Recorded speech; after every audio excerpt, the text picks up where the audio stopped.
What is the biggest thing that changed for you in 2025? It was just a massive learning curve in terms of actual business, right? Getting money, making money online was the easy part. And how important do you think networking is in this whole world? To be honest, I am very selective now who I network with because I'm happy with the network I have. Everyone loves Ireland. I love Ireland, right? But anyone I speak to back Ireland, the first thing they say, oh, it's been raining for 60 days. That's the first thing they say. Right, welcome to, I think this is the 4th episode of the Build Different podcast. And we're going to be running these more often. To be honest, there's not a whole lot of effort goes behind our ones. Like, the lighting's probably shit now, but if we sit out in the sun, it's going to be sweating. Just too hot. There's going to be birds, there's going to be scooters passing by, there's a digger up there. There's nothing we can really do about it, like, you know? Yeah, I'm looking forward to doing more of these podcasts because, like, I feel like they're a chance where we can actually reflect because, like, you're moving like 100 miles an hour all the time. Like, we even had a great February there. I just literally added up. Yeah. It's the 1st of March. Just added up there. February's been insane, but, like, it didn't reflect on it, you know, we didn't celebrate, we didn't, like, it's just a normal day. Yeah, it's you good don't get to a chance. sit and look back at what you've actually done because when you're working that much, it's hard to... Yeah, no, but, like, every single day you're working, like, no matter what, like, even if you did a 300k month, like, you're still probably working the next day. It's not a celebration. Yeah, like, no. You're still moving, like, you still got issues, you still got shit you have to deal with, you know what I mean? So it's good to reflect and actually talk about. So right now we're back in Samui and we're actually in a home. This is the first time we've ever had somewhere we could call a fucking home. I know, I actually, I just seen that on a reel the other day, that it's the first time in like nearly 25 years that I've actually just felt like, this is okay. Grounded. Yeah. Yeah. Like just content. Like it was so stressful getting here, obviously had such a nightmare. Losing the suitcases, I missed about 3 flights, just to try to get to Samui, but as soon as I landed, there was no suitcase. The other suitcase was damaged, but as soon as I landed, I just thought, I actually don't even care about anything else other than just being here. Literally, we've been traveling around now, like all last year, we're in a different place every month or every 2 months, and it's just like hectic. And do you know what? I had the worst 6 weeks ever trying to get here. Yeah, It was terrible. How many places were you since New Year? 8 Airbnbs from January to middle of February. 9 actually, the one I stayed in here. I took like 7 flights just in 6 weeks. And you know what? It's so much intentions of going traveling and going like meeting this person in this place, going to this place, going to this place. No interest now. I'm not fucking leaving here, ever. Like honestly, leaving. I leave here once a day in the morning to go out to the gym. And you're back by 9 o'clock? Back by 9 o'clock, and then I'll happily just stay in the villa. I've got everything I need right here, like the Grinch. The Grinch. You like the Grinch. We've got the boxing bag there, we've got the pool, we've got the office, we've got food delivered to the gaff. What the fuck else would you want to leave for? You know, I'll leave it the weekend, all right, but I don't even want to. I like to get out. I do. Fair play to you. Thanks. The scooter's there, the keys are there. Okay. Let me know when you're back. How do you feel about being back in Samui? I actually just love it here. I feel like you've got everything you could possibly need. Like people, when I was explaining to my mum at home or any of my family or even my dad, I was saying like you can actually get what you want. And like, I think they think that I mean like food wise, but you can genuinely get everything. They've got a Tesco, or they call it Lotus Tesco. They've got things like Mr. DIY, which is like a B&Q or like anything. You've got all your markets, you've got these big, huge homeware, what are they called? Like warehouses that have like everything you could possibly need, fridges, TVs. Like it's the most civilized island I think you can live on. Like it's great, but it also has that whole aspect of it is still a tropical island, it's still got the jungle, it's still got the beaches, but it actually does have everything you need. Like you wouldn't have to go to the mainland to get anything at all, really. It's got more shit than home. Better stuff as well. That's what people think, like, oh, you got everything you need. You just got a little cafe down the road and there's this little shop and shit. But it's actually like, that's what I keep saying. I'm like, I've got more shit here than I do at home. There's more stuff to do. There's better shops. I can get better clothes. Like the shops that are here are the ones that you have in the cities back home. Yeah. Like in Clonmel, I don't have any of those shops. Like if I want to actually do some decent shop, like I don't go shopping anyway, but if I wanted to, I'd have to go to fucking Cork City or something. Rather here, I've got everything within 15 minutes. Massive shopping centres, cinemas, all that. Like people think that it's like a fucking tropical island with beaches and that, and it is. It's the most beautiful place you can ever be in. It's green. And then it's blue water, white sand, green. And then you've got like the town where it's just got everything you need into one place.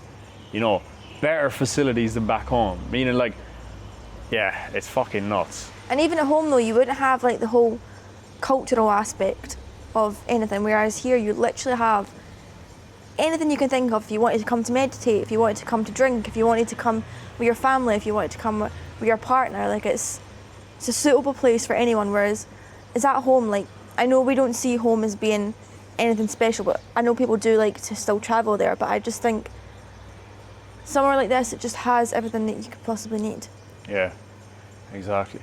What is the biggest thing that changed for you in 2025, do you think? I reckon it's just like taking it from one level to the next in terms of business. And I think in 2025, fuck me, it was just a massive learning curve in terms of actual business, right?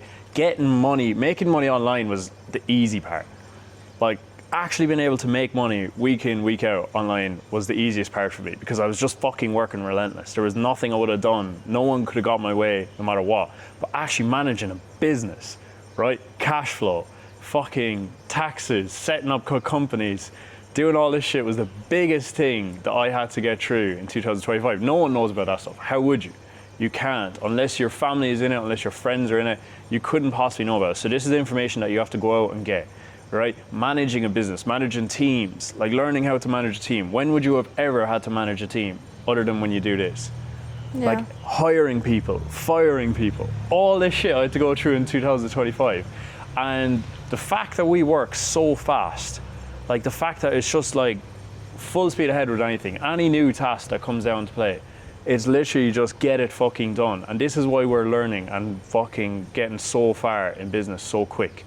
You know what I mean? The last couple of years, like we're literally doing like insane months now.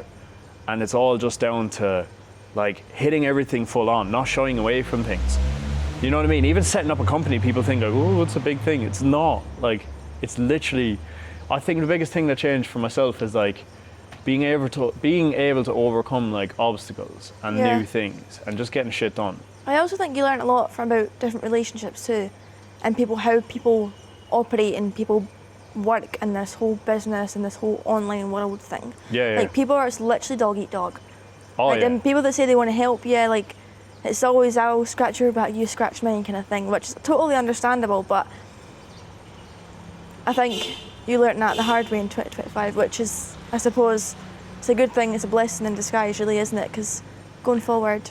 Yeah, of course, like I think you definitely have to watch who you're dealing with, you have to watch who you're around, you have to really, you do have to keep your cards close to your chest as well a lot of the time, because you will get stung. Like anytime, I don't know, it's an odd thing, but most of the time when you do favours to people, like for some reason you do end up with giving the one getting stung. But anyway, that's but yeah, no, I think 2025 was just a pinnacle year because I think I worked in the fucking trenches from start to finish, like literally in the trenches. There is like 2024 was in the trenches as well. It wasn't that you're making more money, you got more comfortable. Literally worked harder once you start making more money. I literally, fuck me, like honestly, never missed a day. And if I did had to miss a day for something, like all I was thinking about was work. Yeah. You know, like, and that's just the way it is. But look at what we get. You know what I mean? Like, everything seems so much easier now, and it's because of the person you built in 2025 that does not fucking give a shit about issues, does not give a shit about problems. Like, a lot of personal growth. 100%. Like, and it's just because of moving so fast. You know, it could possibly take some people, like, giving it a half-arsed job, like 4 or 5 years to develop that. But like, it's literally only been a matter of a couple of years now that we've developed this personal growth, like, you know, that would probably take a lot more longer. But 2025 is probably the biggest year of my life in terms of everything, in terms of moving forward, in terms of like bringing out the inner beast, you know. Honestly, like, it was definitely the best year of my life for sure. Just in terms of like finding out what you're capable of. You know, you're literally capable of anything. You are, as a human, anything. Like, it's fucking nuts. Yeah, and you see like these people doing so well, and you always like, not now, but like your mindset a few years ago when you were home and stuff, like you see people doing well and you have the attitude towards, I could be doing that or I could never do that. Like there's a big difference between the first and the second. Exactly. You have to have the whole, if they can do it, I can do it. Not, I would never be able to get there. Exactly. When you hear someone doing a 5K in a month, you're like, what the fuck? Like that's insane. When you hear someone doing 10K in a month, then you're like, holy shit. And then it got to the level where I was hearing people doing 30K months, and I was like, fuck. I was like, 30K a month. And now a 30K a month is not like as big as it was ever. Like we've done 30K months now, and it's just like, holy, do you know, even 100K a month does not seem big to me. Like it, like when we hit it 100K profit month, it's just gonna be like, okay, what's the next thing? You know, it's crazy the levels that you get to. Like even a 5K a month back in the day would have been like, holy shit, 5K. Do you know, if I could make 5K doing this, it'd be insane. And now it's just, it's nuts. It's fucking nuts. What was your favorite moment of 2025? I'd say it was definitely, like I've always wanted, again, I think this is a big thing for you as your family as well, but I've always wanted, I've been home now like maybe 4 times, and it was so nice, and my family actually went out to Japan, and I flew out and met my family in Japan, like my mum, my gran, my uncle, my auntie, my brother, his friend, my wee cousin. Like it was so nice for them to be over this whole part of the world and not always having to fly back. I also went to surprise my mum in Hong Kong too, so that was nice. Definitely, I think family's a big part of everything, whether they... Yeah, which one was better, Japan or Hong Kong? Because your grandma's in Japan, so it's probably Japan. Japan. Yeah? Say so. Yeah, look class. I'd like to go to Japan as well. What was your favourite part about 2025? Oh, definitely my father surprised me over here. Oh, yeah. That was 100% my favourite thing. My family being over in general was my favourite month of the month. Was my favourite month of the year. But definitely that. 100%. That was, Jesus, I want to do that every single year. Yeah. You know, and I kind of want to have a lad's holiday as well. Like, you know, like just have that blowout once a year as well. But I kind of want to do the family thing once a year too. So I'm trying to gonna like merge them, you know? Merge them? Well, like do like a week, 2 weeks with the family, and then like a week going on a holiday or something. You know what I mean? In the same month? Probably, yeah. Because the family was that was the best part of the year for sure. Because like even we weren't even like we did put the laptops down for like a week, and you kind of took over. And it was good, but the father surprised me. It was the best. Like he doesn't even, do you know? He doesn't go on flights. He hates fucking traveling. He doesn't like going sightseeing. He doesn't like any of that shit. And then he came over and he loved it. You know? Yeah. He loved it. And he had a wee backpack or something, and the zip burst. Yeah. So he actually his whole luggage was like a duty-free plastic bag from Doha. He came to Thailand for 7 days. Who does that? Knife. Who does that? Like a 20-something hour flight for 7 days and then goes back. You know, as a holiday, like. Yeah. It's so funny. Oh, stop. And he had like 3 books in the bag. The bag was this size for the week, and he had 3 books in the bag. 1 pair of shorts and just like 2 t-shirts. And like 4 pairs of glasses. 4 pairs of sunglasses. And like glasses, cases. Yeah. He's so fucking crazy. But no, that was my favourite part for sure. It was definitely, I hope we can do that every single year, even here in Samui or something, you know. Yeah, it's definitely worth taking the time out to do these sort of things with your family. Oh, definitely. You like, especially with the amount we work as well, if you do that just constant, you'll fucking blow a fuse sometime, you know. Oh, you would, for sure. You need that time away to just sometimes recoup, kind of to, when you are working that hard, it's difficult to see your progress unless you actually sometimes even just step back for the week and you actually figure out, geez, I've actually done some load. Yeah, exactly. No, 100%. With everything. Yeah, definitely. It's definitely worth doing. What do you think we've gotten really good at doing in the last 6 months? I'd definitely say the whole community side of the business, like managing to be able to get people to quit their jobs. Like there's 4 people after quitting their jobs in the past 6 months. 5. 5. To come out here and travel and to see the world, and we've had that meet up in Bali. There was about 10 of us there, and I think it's just the community side of things, because it can sometimes be a bit of a lonely game, and it's important to have people around you that have the same mindset and the same sort of goals. Yeah. So definitely I'd think the community side of things. Yeah, 100%. There's been massive improvements in that as well. And like, What do you think we've gotten good at?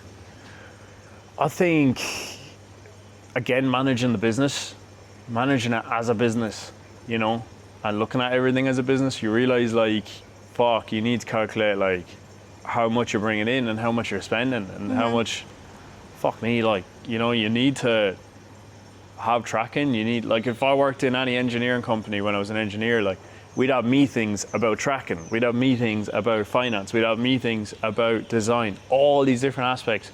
Everything is being planned, tracked to a T. That's just the way, like, a lot of people don't realize, but that's the way you have to run these businesses as well, to make sure you capture everything, and make sure you capture, like, where's the money going? Like, what's happening with the money? How can we, like, make more money and all that? And once you have the systems in place, you can actually make more money just based on data-based decisions. Because when you're just, like, a lot of these guys as well in the space, they're like 18, 19, right? Unbelievable. Now they're doing 50K months. They're doing massive months. They're doing 80K, 100K months. However, they've never ran a business, or they've never been inside a business to see even how a business runs. Yeah. Like, they're just like making shit tons of money, they're spending shit tons of money, they're making videos of themselves, giving away loads of money, all this shit. And then, like, something can go wrong and next minute they have no money. Well, yeah, it's like that in terms of, like, would they probably start a physical business at that age? Probably not, because I think there's so much to go into it. Yes. But the exact same stuff goes into a physical business as it does with a online business. It's the exact same thing. You're still building a business. It's still yours. Well, it's just one's online and one's physical. Exactly. Like, we've had the experience ourselves at the very start as well. Like, and we've seen other people as well, like, trying to run a business and they're not running enough, and next minute the team doesn't get paid because they don't have the money to pay them. You know, because they were never doing their part of, like, actually running the business side of things. Yeah. I've seen guys running offers in the space and doing like a couple of 100K and then, like, not being able to pay the team because they didn't actually, like, track and collect the money and shit. And then all the team's not getting paid, you know? And it's just due to, like, guys just not having the experience of not having a business or even seeing a business run. You know, it's so important. Like, the fucking work that goes into actually running the back end of a business is nuts. Yes. Numbers, fucking tracking everything, running a team, having meetings, all that. Like, there's a reason why these multi-million-dollar corporations do that. So if you're not, like, running the team like that, and you're not running the numbers like that, and running the actual back end systems of the business like that, like, it's not going to be a long-lasting longevity type thing. No, you have to have all that nailed. If you were to look at, right, if you were to ever sell the business, so say you sold the business, you can't sell the business if you've got no back-end systems or you've got nothing to show the owner. Yeah, we make 100K a month, but where does that money go? Oh, it just goes into my bank, you know? Yeah, and even, like, paying people to do it all for you, which is all good and well, but you have to have an understanding of what it actually is that you're paying them to do in the first place. Oh, fuck yeah. Jesus. Like, you can't just pay someone to do something and not even know what they're doing and just be like, yeah, well, he's doing it.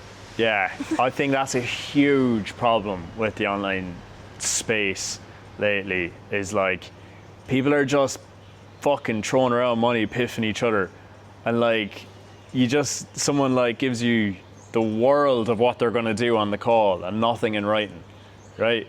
Nothing in writing, and, like, promise everything, and then you get them on board and they deliver fuck all. You know, they've got no written down deliverables. This is what I'm going to do. This is the time frame I'm going to do it. It's just like, yeah, man, we're going to do this on the call.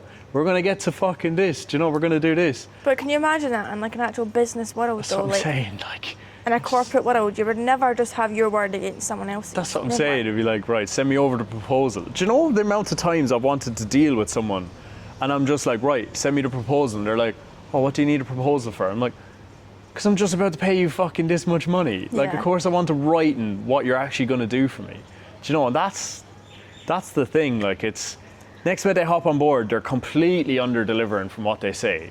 And you're just like, for fuck's sake, like, this is... But even, like, all these sales things, like, it's everyone doing their sales mentorships and, like, people saying to you, oh, and what do you need that for? It's to make you second guess yourself.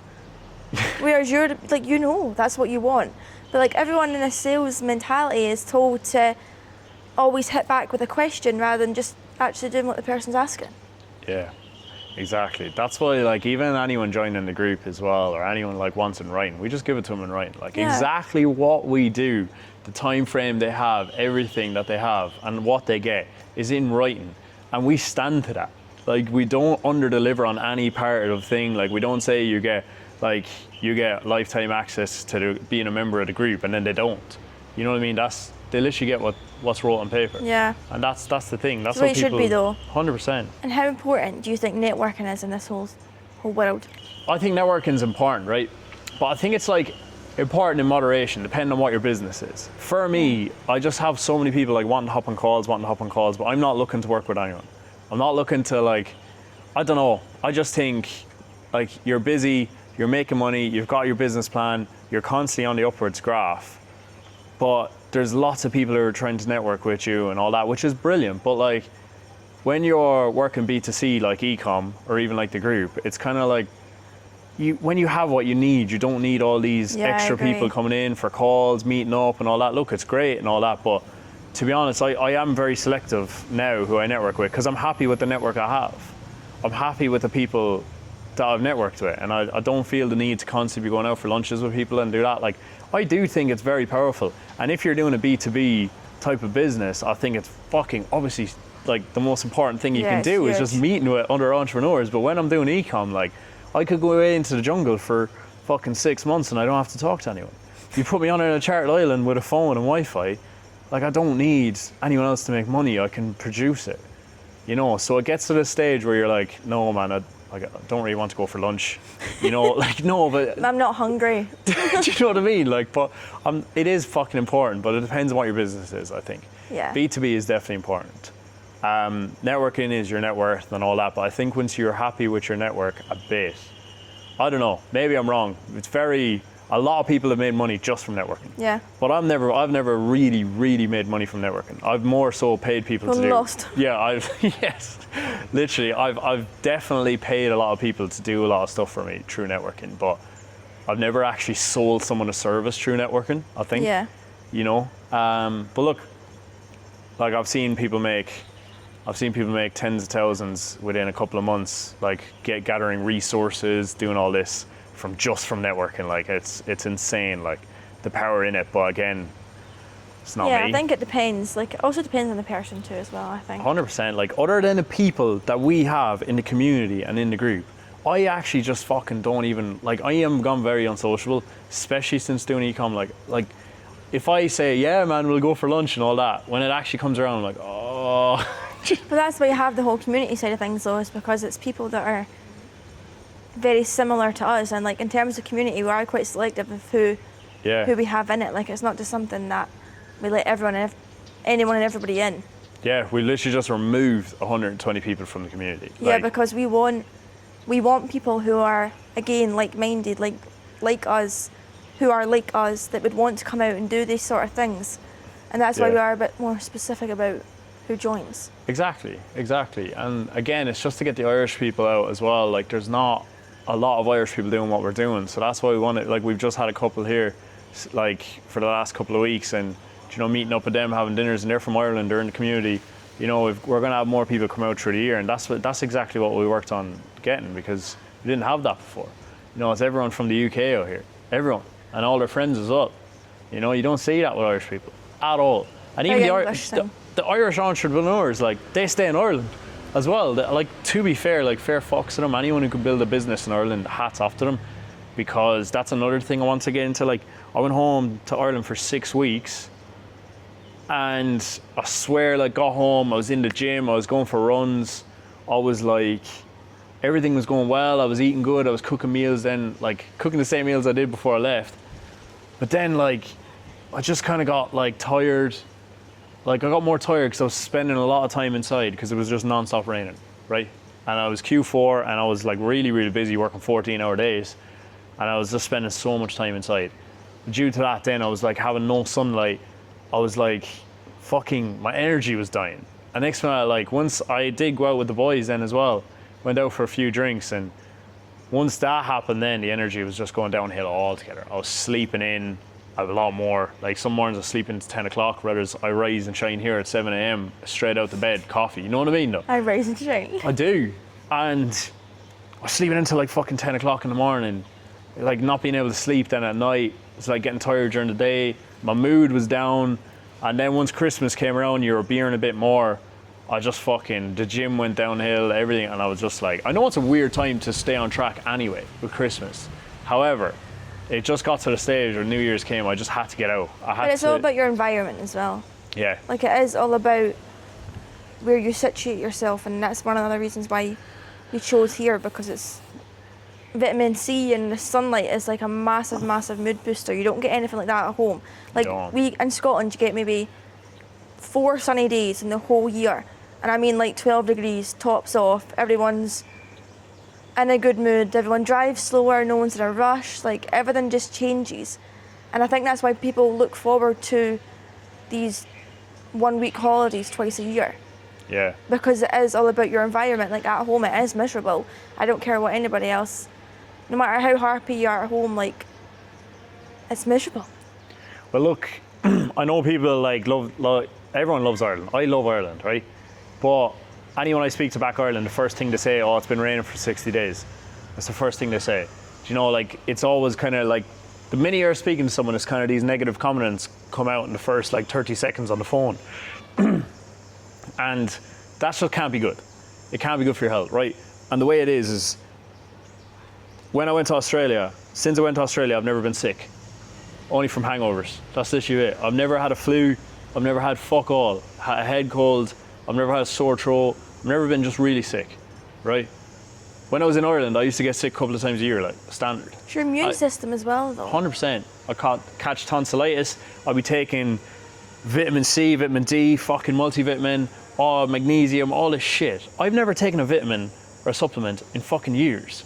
And I've got the most energy I've ever had, ever. Like I can get up at 7 in the morning, I could work till 11 o'clock at night, and then I'll get up. You do? I do. Like, I'm never tired during the day. I'm never like sick, ever. Unless I'm in Bali and you're shitting your brains out because you've had fucking food that's just contaminated, right? And just like, that's surely good for your long-term health. It has to be. What, that you're more energy, you're happier, you're fucking less sick, you know, you can get up early, stay up late, and you still feel fresh the next day. You're doing all these things. Basically, you've got a difficult route and an easy route, right? We've been out here working now. I do consider our lives very, very fucking easy. Like, even though we work a lot, like I consider like getting up and going out in the sun, going to the gym during the day, doing whatever you want, your own time. That is so fucking easy. It's such an easy life right now. I don't care if I have to work 15 hours a day. I don't care, you know? To maintain this life, I'll do anything. And we're just saying, like, it all comes down to your genetics and your bloodline and everything. Everyone is the same. And the only thing about Ireland is entrepreneurship is fucking very low. As in, like, I didn't know anyone growing up who was like a proper entrepreneur. I don't know, yeah, you go into the shop and you meet the manager, fair play to him, like, but I mean, like, I didn't know anyone really who had a booming business really around. Yeah. Never really spoke to anyone like who actually went out and did something for themselves. Everyone was an employee, right? You know, like, and what we're saying is, everyone is programmed to think that this is the easy route, right? That you work 12 hours a day for someone, you're capped at your wage forever, you're living in one country, and you have to do this for 40 years, day in, day out, and you will probably get to buy a house in the meantime, right? But they think that this is the hard route, doing 2 hours a day to build an income online of 1 to 3K a month, right? Leave their job, work 6 hours a day, and then probably earn 4 or 5K a month living in the sun wherever they want, on their own terms, on their own time, they're never going to be capped. The more time they put in, the more money they get out. They can make a business, they can invest in physical assets and grow into being an entrepreneur. And people think that this route is fucking easier. And that's just the way we're programmed. That's the way Ireland as well is, like, really programmed. You know? Like, that working for 40 years, 12 hours a day is the easier route. How the fuck is that easier than this? I have no idea. Like, it doesn't even fucking make sense, man. You know? And people will try this route, the 2 hours a day. For a week, and then they'll go back to this route, the easier route. That's working 12 hours a day for someone else, 40 years. You know? Make 600 quid a week for the rest of my life. I'll build a house. Happy days. Be in debt for 30 years. It just does not make sense. I can't ever go back to it. If everything went to shit in the morning, lost every fucking penny, I would literally start up something else. I will not be going back working for someone else. And if I am, it's a partnership. It's a fucking startup. It's not like just a company where I'm going to be capped. They want to be paying me $1 million a year. And then I'll think about it, honestly. But anyway, that's besides the point. But that's basically all I have to talk about today. But yeah, is there anything else you want to run over? No, I'm all good, I think. We have a huge fucking month ahead. We've got a webinar we're running later on this month, date still to be confirmed. So the webinar is going to be a workshop basically showing people how they can actually start making money with ecom, what we do and how we built basically the life we have now and got to where we are, how we're living the way we are, how the guys in the group are living the way they are, and yeah, it's going to be good. So that's going to be the end of the month. It's going to be a workshop, yeah, probably an hour long, and it's completely free to join to let people know how it all works, what ecom is, and everything that we can share about ecom, we will. So sounds good. Yeah, excited. But anyway, other than that, we'll be running another podcast in 2 weeks, and yeah, boom, episode 4 done. Finito. Let's go.